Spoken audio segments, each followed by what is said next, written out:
If we don't change course, we may be headed for a catastrophic temperature rise of more than 3 degrees this century. Well, that's according to the Secretary General of the United Nations, Antonio Guterres, while marking 5 years since the Paris Agreement was signed to cut down carbon emissions to 1.5 degrees. While this may be a concern, there are factors responsible for this slow but dangerous change which needs to be addressed in order to preserve and protect life on Earth. Esther Omopariola reports. 5 years ago, 197 countries signed an agreement in Paris, and the mission is to limit global temperature to well below 2 degrees Celsius. But very little has changed. Temperature is still rising, and there are fears it could reach catastrophic levels. Carbon dioxide levels are at record highs. Today we are 1.2 degrees hotter than before the Industrial Revolution. If we don't change course, we may be headed for a catastrophic temperature rise of more than 3 degrees this century. Can anybody still deny that we are facing a dramatic emergency? That is why today I call on all leaders worldwide to declare a state of climate emergency in their countries until carbon neutrality is reached. Since 2015, the world has seen unprecedented climate crisis.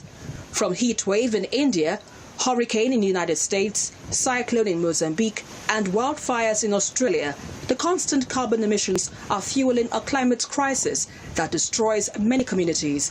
Yet, the production and supply of fossil fuels for export continues unabated. Big industrial countries such as Norway, Canada, the United States, Russia, Saudi Arabia and Australia take no responsibility for the emission. One of the simplest things to do is to leave fossil fuels in the ground.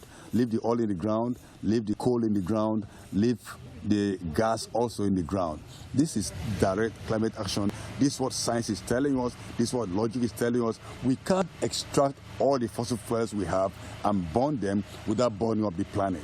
Nigeria, being one of the signatories to the Paris Climate Change Agreement, is yet to have a legal framework for the implementation of the terms.